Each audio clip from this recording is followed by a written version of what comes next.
I was supposed to be on a flight to Portland, heading to my sister's lake house for the holidays. My bag was already checked, my boarding pass in hand.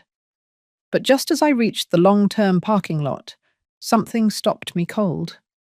I had forgotten the original will. Arthur's will. The real one, not the copy I kept in the desk drawer. I turned the car around thinking I'd be in and out in 5 minutes. But what I walked into was something no mother should ever hear. Not in her own home, not from her only son. The front door creaked softly when I opened it. I didn't call out. The air inside felt still too still.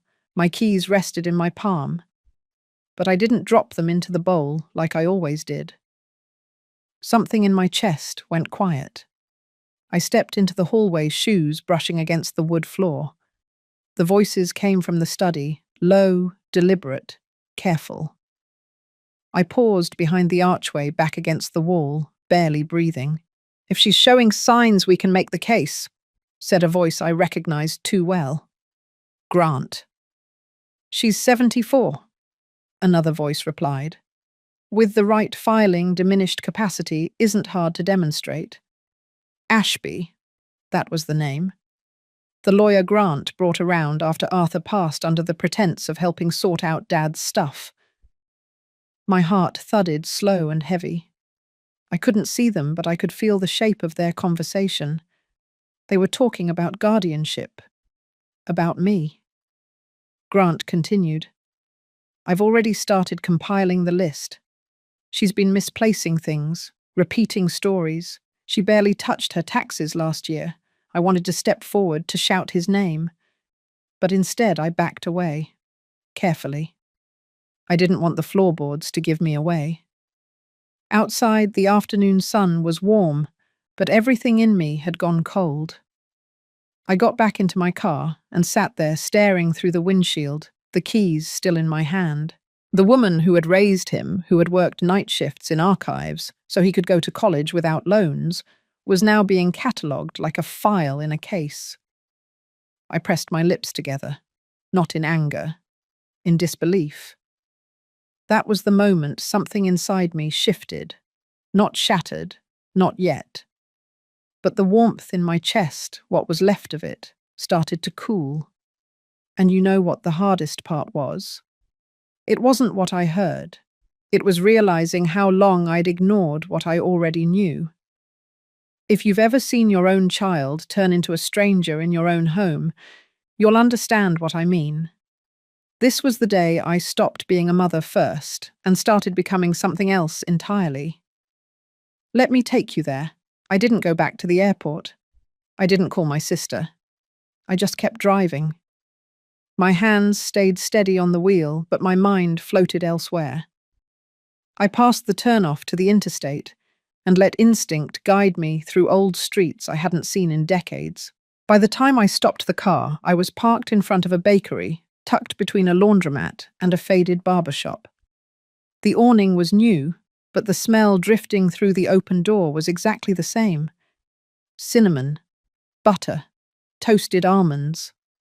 This was the place Arthur brought me every Sunday, rain or shine, back when we lived in a 2-bedroom apartment off Union Street. Back when Grant was still a boy with scraped knees and a mind full of inventions. I walked inside. The counter had been replaced with something sleek and polished, but the tables were still mismatched, each with a little vase of flowers. I ordered a coffee and sat by the window. My fingers curled around the cup, seeking warmth, something to anchor me. My eyes wandered to the sidewalk. People passed by in thick coats, heads down, moving quickly. I remembered Arthur reading the paper at this same table while Grant stacked sugar packets into towers. He used to ask questions about everything: bridges, trains, how elevators worked. He didn't want simple answers. He wanted blueprints. And I gave them to him.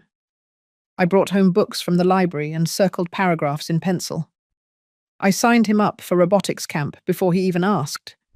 He was curious, not entitled. At least back then. Somewhere between that boy and the man I overheard this morning, something changed. Not overnight, not suddenly. Like a kettle left too long on the stove, the steam began quietly, then hissed until the room filled with it. I remembered when he insisted on handling Arthur's estate, told me it was too much for me, when he replaced our family accountant with a firm I had never heard of, when he set up automatic payments for my property taxes without asking. I had seen the signs, but I had given him the benefit of the doubt, a tired mother's trust, a widow's hope. Now it all rearranged itself, like flipping puzzle pieces that had been forced into place. Suddenly the picture was clear. I left the bakery after finishing half the coffee. The taste lingered bitter on my tongue. Not from the beans, from memory. Outside, the sky had turned grey.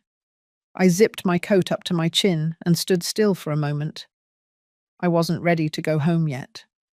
Not because I was afraid, because I needed to remember who I had been before I started letting others define me. And this quiet detour was the beginning. The parking lot behind the library was mostly empty when I arrived. It was late afternoon, the sky already slipping into the soft grey of early winter. I pulled into the same spot I used to choose when I worked there. Muscle memory, old habits. I sat for a moment watching the branches of the big oak near the back door sway gently in the wind. Inside, everything was quieter than I remembered. The carpets had been replaced, the checkout stations upgraded, but the smell was the same. Ink dust and old wood, a scent that always made me feel calm, capable, whole. I walked straight past the fiction stacks and into the back toward the archives room. It hadn't changed much. Same tall filing cabinets, same beige overhead lights that flickered if you looked at them too long. I nodded at the young woman at the desk and asked if I could review a document I had once catalogued, a copy of my husband's will. She didn't question me, just slid a clipboard forward and pointed me toward the corner table. I found the file without trouble. My hands still knew where to look. The folder was thick, not because of the will itself, but because of Arthur's notes. He had always annotated everything. Margins lined with arrows, dates, abbreviations in his clipped handwriting. It made sense to him, and over the years it had come to make sense to me too. I spread the pages out carefully, scanned each line. The will was intact, nothing crossed out. But what caught my eye were the sticky notes he had left inside the folder. One said, "Dolores, if you ever feel unsure, the answer is always in the numbers." I turned to the last page. There was a chart, a breakdown of assets, property, investments, bonds. Next to each, a note. D to retain D or grant if qualified legal hold until independent review. Not grant to manage. Not full access for son. Arthur had been precise. He had trusted me. I felt the heat rise in my chest. Not from anger, from recognition, from memory, from the sensation of finally slipping back into my own skin. I pulled a notepad from my bag and started making a list. First copies, second legal counsel, third audit of recent account changes. I underlined each one with slow, steady pressure. By the time I stepped out of the library, the sun had dipped below the rooflines. The sky had turned a soft navy blue. The cold air didn't bother me. I walked to the car with purpose. My breath clouded in front of me, and for the first time in weeks, I didn't feel old. I didn't feel confused. I didn't feel like someone being managed. I felt like Dolores Whitaker, the woman who used to organize rare collections, who could recite policy by heart, who once found a lost Revolutionary War letter behind a broken file cabinet, and who would now find her way back through this one document at a time.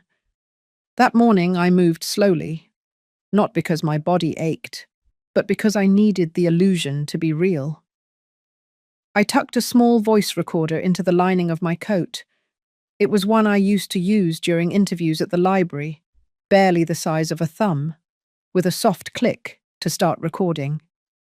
I made sure the red light blinked once, then disappeared into the wool. I left the door unlocked. The sun was just high enough to cast shadows across the kitchen floor. I turned off the overhead lights, letting the natural light do its quiet work.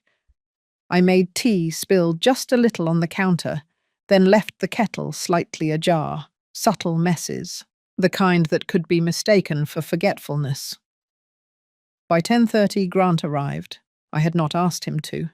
He rarely called before showing up these days. He walked in with a grocery bag and that careful smile he used when he wanted something.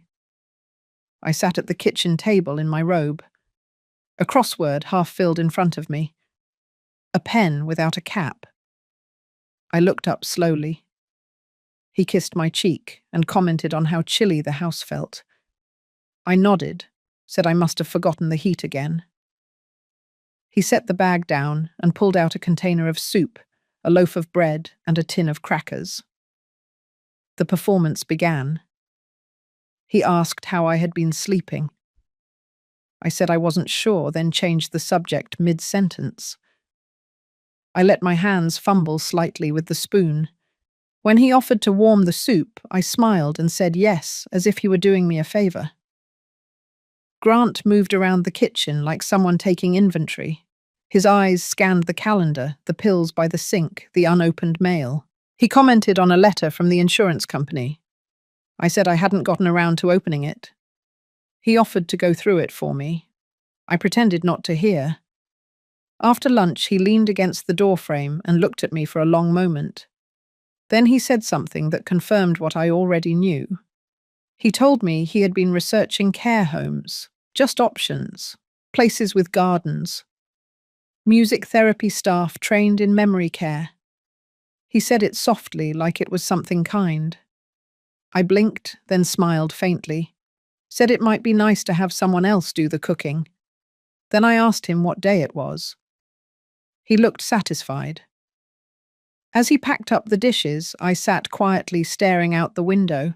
The recorder had been running the entire time. Every word, every pause, every calculated kindness. After he left, I locked the door and sat down in the study. I took off the coat and placed the recorder gently on the desk. My hands didn't shake. In silence, I replayed the moment in my mind, not out of anger, but precision, because now I had something more than memory. I had evidence, and the silence, once unbearable, had become my greatest ally. The next morning, I found McClellan's old number in a yellowed Rolodex tucked behind my cookbook shelf. I hadn't spoken to her in years. Not because we drifted apart, but because life folded in on itself after Arthur passed. We had worked together for 15 years at the university library. She was sharp, always one step ahead, and had this way of spotting the flaw in a plan before it unraveled. I called and left a message. My voice was calm, direct. I told her I needed a legal mind I could trust and that it was personal. Within the hour, she texted back. She'd be at my house by 4. When she arrived, her presence filled the room without taking it over. She wore a navy wool coat, hair pulled back in a tight knot. She looked like herself, grounded. No pleasantries, no forced smiles. We sat at the kitchen table. I poured chamomile tea into mismatched cups. I slid the recorder and a file across the table to her. No explanations, just quiet. She listened to the recording all the way through. Her expression didn't change. When it ended, she looked at me and said, "We're going to fix this." She opened her laptop. Her fingers moved fast. She asked about my existing power of attorney and whether it had been updated since Arthur's passing. I said no. She nodded. First thing we'd do was revoke Grant's authority. Then we'd draft a new will designate a trusted executor, and notify the state of the changes. Everything would be documented and time-stamped. She asked if I had any digital backups. I said no. She told me we'd fix that too. Over the next hour, she outlined a plan. It was clean, quiet, legal. Everything Grant had assumed I'd forgotten I was about to rewrite. McClellan was precise, but never cold. She wasn't surprised. She had seen this before. Not with children necessarily, but with those who believed access meant ownership. We moved to the den. She scanned copies of Arthur's annotated will. She helped me set up encrypted cloud storage. She even created a dedicated folder labeled Dolores Legal Private. She explained how to update entries, where to store medical reports, and which versions to retain. Before she left, she placed a single sheet in front of me. It was a formal revocation of power of attorney. My name, his name, the date. I signed it. She slid the paper into her briefcase. Her final words were simple. This is the first step. After she left, I sat by the window watching the bare branches of the dogwood tree sway in the wind. The house was quiet again, but this time it wasn't an empty quiet. It was the sound of something solid being rebuilt. One decision at a time, one document at a time, one version of myself at a time. And I wasn't alone anymore. The days that followed unfolded with quiet precision. McClellan had given me a checklist, but by the second morning I no longer needed to read it. The rhythm of protecting myself settled into routine, the kind of order I hadn't felt since the early years of archiving, when each document told its own story, and my job was simply to preserve it. I began with my medical records. I scheduled an appointment with Dr. Elkins, the same physician I had seen for over a decade. During the visit, I requested a cognitive evaluation, not because I had any doubt, but because I wanted it in writing. Dr. Elkins didn't question me. He ran the assessment, checked my reflexes, reviewed my chart, then handed me a signed letter. Cognitively sound, no signs of impairment. I folded it carefully and slid it into the file folder I now carried in my bag. Back home, I gathered everything I could find that confirmed my mental clarity. Grocery receipts, bank statements with handwritten notes in the margins, emails printed out from the last 2 years. I made lists, I dated each page, I organized them into categories. Legal, medical, personal. I labeled folders the same way I used to label historical collections, clear, consistent, irrefutable. I scanned every page into my new cloud storage. McClellan had walked me through it twice, and now I could do it with my eyes closed. I used a scanner she lent me, small but fast. Each file saved with a timestamp. Each document a small brick in the wall I was building between me and the person Grant thought I had become. In the back of my closet, behind old winter coats and an unused suitcase, I found a box labeled Arthur, Mace. Inside were letters. Most were notes from their early marriage years, full of mundane things, grocery lists, quick reminders, little hearts drawn beside his name. But one stood out. It was a single page handwritten in his bold script. Dated 10 years ago. No envelope. Just folded into quarters and stuck between 2 travel brochures. It read, "If the day comes when our son makes you doubt yourself, trust your instinct. You've always seen clearer than you believe." I sat on the edge of the bed with the letter in my lap. The house was still. My heart beat steady.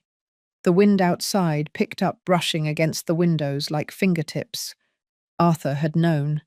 Not the details, but the possibility. He had seen something I wasn't ready to see then. I was ready now.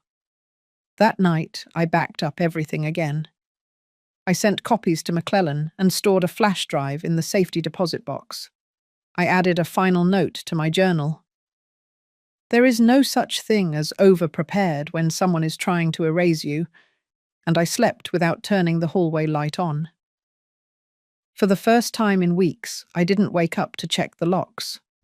I had done the work, and I was no longer playing defense. I was documenting my survival, in my own handwriting, in real time. He showed up on a Wednesday. I hadn't heard the car pull in, but the doorbell rang just after noon. I took a slow breath and walked to the door without rushing. When I opened it, Grant stood there holding a paper bag in one hand and a small bouquet of supermarket tulips in the other. He smiled. That same soft expression he used to wear after getting caught sneaking a snack before dinner. I stepped aside and let him in without a word. The tulips were yellow. I thanked him and placed them in the old green vase on the dining room table. He commented on how quiet the house was and said it felt peaceful. I agreed. He unpacked the bag in the kitchen without asking. A container of vegetable soup, a crusty roll, a chocolate bar. I offered to heat the soup, but he waved me off and did it himself. He moved through the kitchen like he belonged there. He always had. We sat at the table. He asked how I'd been sleeping. I told him some nights were better than others. He nodded and asked if I'd considered hiring someone to check in once or twice a week. I said it might not be a bad idea. I let my spoon linger in the broth. My hands moved slower than usual. He watched me closely the way someone watches a dial they've just adjusted. Then he began talking about places he'd looked into. Assisted living communities with wellness programs, walking paths, private rooms. He said it gently, like it was just a suggestion. He said I deserved rest, that it wasn't safe to be alone too much. I looked down, ran my fingers along the edge of the napkin and said I would consider it. His face softened, maybe even with relief.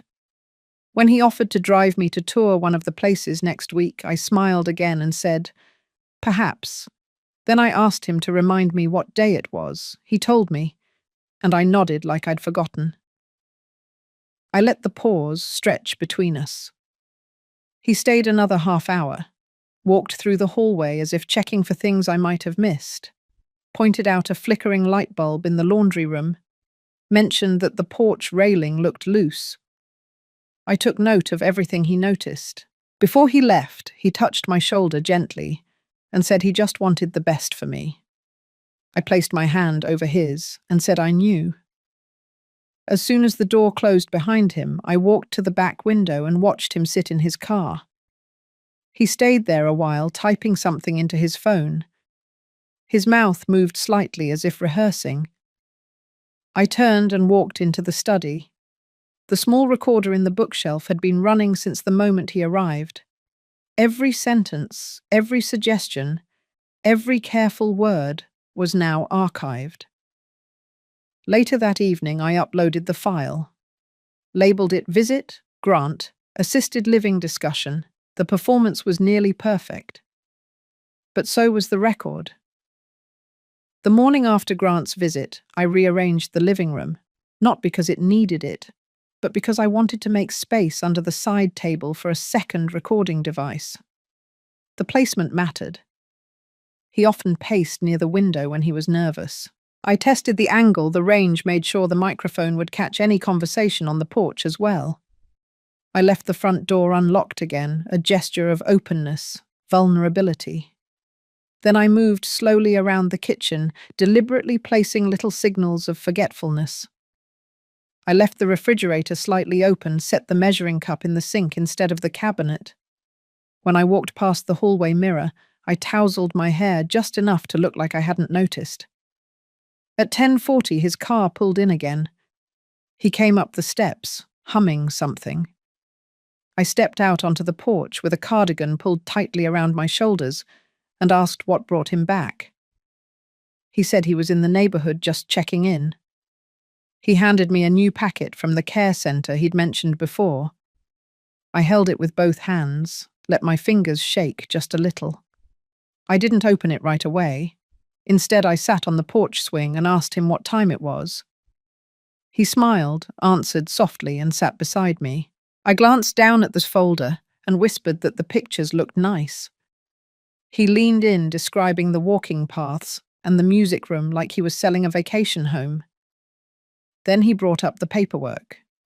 Said he had spoken to someone named Ashby, a legal advisor he trusted, that Ashby could help file the necessary documents. He said he wanted everything in place so there'd be no confusion if something happened. I nodded slowly, kept my eyes on the street. He stepped away to take a phone call. I heard his voice drift in through the open window. He spoke clearly but not loudly. Ashby's name came up again along with phrases like expedited review and mental competence. He mentioned next week. He said I was close to ready. I sat still, not stiff, not rigid, just quiet. The porch mic caught every word. When he came back, he brought me a cup of tea. I thanked him, asked if we had spoken about this last time. He smiled like he was proud of me for remembering. Then he asked if I wanted to visit the centre on Thursday. I said I would think about it. I took a sip of the tea, let it linger on my tongue, and said, the flavour reminded me of something Arthur used to make. He didn't respond, just nodded and said he'd call me tomorrow. After he left, I went back inside and carefully disconnected the mic under the porch ledge. I uploaded the new file to the archive folder and labelled it clearly. Later that night, McClellan came by. She brought her tablet and we transferred everything to 2 encrypted backups. I showed her the notes Grant had left behind in the care centre brochure. He had circled a line in the admissions policy transfer of medical proxy contingent on observed need. She looked at me, then handed me a folder of her own. Inside was a sworn affidavit confirming my current legal and medical capacity, signed by Dr. Elkins and 2 notaries. The game had shifted. Grant believed he was closing in, but I was already documenting his every move. And for the first time in a long time, I felt like I was not just surviving. I was preparing to be seen. 3 days after Grant's last visit, McClellan submitted the formal response to Ashby's office. The envelope was heavy with documentation. The affidavit of mental capacity, the newly notarized power of attorney, the updated will, and a written notice declaring all prior authorizations null. Everything was logged, time-stamped, and signed in duplicate. It wasn't a declaration of war. It was a shield. She didn't send it through email. She delivered it in person, a quiet visit to the downtown legal complex, where Ashby's firm kept a second-floor office above a dental practice. She left it with the receptionist, asking only that it be placed directly into his hands. Then she walked away. That evening she called me. Her voice was calm, but there was something unreadable beneath it. She said Ashby had called her personally not long after receiving the file. Not to argue, not even to defend his position. He said something strange, that he had reviewed everything carefully, and that he would be stepping back from the situation. Then, without prompting, he added that Arthur had once done him a favour during a time when few others would. It wasn't a confession, but it was enough to leave a crack in the wall Grant had built. I sat with that call replaying in my head. I pulled out Arthur's handwritten note again, the one from the old box. I traced the last line with my thumb. The next day, I received a letter by courier. It wasn't from Grant. It was from Ashby. A brief message typed on firm letterhead. He stated that he would no longer be involved in any legal matters pertaining to my estate. Enclosed was a printed record of all documents filed on my behalf in the last 6 months, including those Grant had initiated. The paper trail was thorough. Dates, digital logs, proposed drafts, emails. I spent the afternoon reading each line. There were phrases I recognized from conversations with Grant, sentences repeated word for word. What he said to me over soup had appeared in a draft declaration of concern attached to a guardianship proposal. There were even template pages for future affidavits, designed to be filled in by neighbors or friends regarding observed memory issues. He had been preparing a case in silence, and now I had his playbook. I called McClellan. We agreed on the next step. She would prepare a brief statement of intent to be submitted if any further legal motion appeared on Grant's end. A warning, not a threat. That any attempt to bypass my rights would be considered legal overreach and elder coercion. It would go on the record.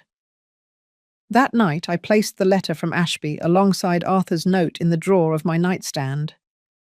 Two men, one who had tried to erase me quietly, and one who had left just enough light for me to find my way back. I didn't feel triumphant. I felt steady, like I had finally moved out of a holding pattern and into clear air. The silence in the house didn't press on me anymore. It stood beside me, strong, waiting. Grant arrived without warning. No call, no message. Just the crunch of tires on gravel and the slow creak of the front gate. I had been expecting this. The letter from Ashby had shifted something, and I knew he wouldn't wait long to reassert control. I watched from the window as he walked up the path with a folder under his arm. His pace was measured, but his shoulders were tight. The mask of concern was still there, but thinner now, stretched over something sharper. When I opened the door, I didn't greet him with surprise. I simply stepped aside and invited him in. He followed me into the kitchen, commenting on the smell of cinnamon. I had warmed cider on the stove, let the scent fill the house on purpose. He didn't sit. He placed the folder on the table and remained standing as if waiting for a cue. I poured 2 cups. I handed him one and took my seat across from him. The space between us was clean, almost ceremonial. He started softly mentioning that Ashby had stepped away unexpectedly and that it left things in an unclear place. I nodded. He said he had concerns about certain paperwork being changed without his knowledge. I took a sip of cider. Then I reached into the drawer beside me and pulled out a small stack of papers. They were clean copies, not confrontational, just facts. The new power of attorney, the updated will, the statement from Dr. Elkins, the notarized affidavit of capacity. I slid them across the table one by one. He didn't pick them up. He just stared. I looked at him then, not angry, not afraid, just clear. I said I had made decisions for myself, legal ones, responsible ones. I said I knew exactly what I was doing, and that pretending otherwise would not change that. He didn't respond. His jaw shifted once. His eyes scanned the documents again, then drifted up toward the hallway. I wondered if he was searching for signs, evidence that I had someone else here, or that I was bluffing. Then I said something simple. I said, "Not all silence is weakness." He stood still for a moment longer. Then he gathered the papers, placed them back on the table without folding them, and walked to the door. He didn't slam it. He didn't speak again. He left the way he came. After the sound of the engine faded, I returned to the table. I picked up the recorder hidden beneath the napkin holder and stopped the recording. The file name was already in my head. Quiet confrontation. Full clarity. That night, I didn't dream of Grant's childhood, or Arthur's voice, or legal phrases echoing down courthouse halls. I dreamt of a room filled with order, labeled boxes, clean ledgers, a window open to crisp air. For the first time in years, my decisions belonged to me alone, and that was enough. The silence that had wrapped itself around the house for weeks began to change, not with noise, but with presence. McClellan's daughter, Tessa, arrived just after noon on a bright Saturday. She had a canvas duffel, a laptop bag, and an easy way of moving through the hallway, as if it had always belonged to her. She wasn't loud. She didn't ask too many questions. She set up in the small guest room with quiet confidence, plugging in her hard drive, organizing her textbooks, stacking binders beside the nightstand. Tessa was studying archival science, and she already spoke in that calm, deliberate cadence that reminded me of my years at the university. By evening, the house felt different. She offered to make tea and stood in my kitchen like it was her own. She hummed while she waited for the kettle. Nothing dramatic, just the tune of a folk song I hadn't heard in decades. The scent of lemon verbena drifted through the hallway. That night I heard her typing from down the hall. Not fast, not frantic, steady. The sound reminded me of Arthur's old typewriter, the one he kept in the basement long after word processors had taken over. There was something anchoring about it. Over the next few days, Tessa became part of the rhythm. She took out the trash without being asked. She printed labels for some of my old photo albums. She asked if she could digitize the notebooks I had used during my years at the library. She treated everything with care, and she never tried to impress. She simply did the work. I handed over the legal folder to her on the third day. Not the originals, but clean copies of everything: the medical affidavit, the POA, the revised will, and the audio transcripts.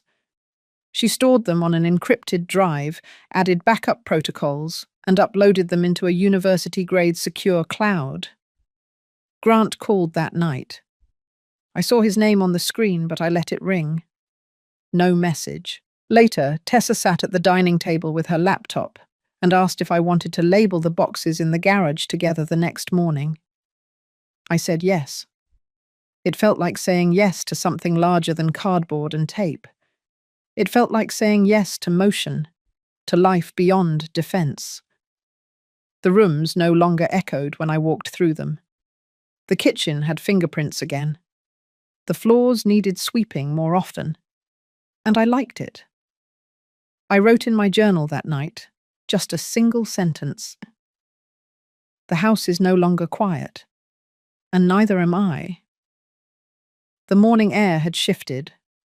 The trees outside the window rustled with a quiet confidence, like they knew something was over and something else had begun. I sat at my desk with my journal open, the same one I had been writing in since Arthur passed. The pages had grown thicker, not just with words, but with clarity. I thought about how far I had come, not in miles, not in achievements that could be counted, but in the slow, deliberate walk back to myself. There had been no shouting, no final slam of a door, just the gathering of small decisions stacked like stones on a path I carved alone.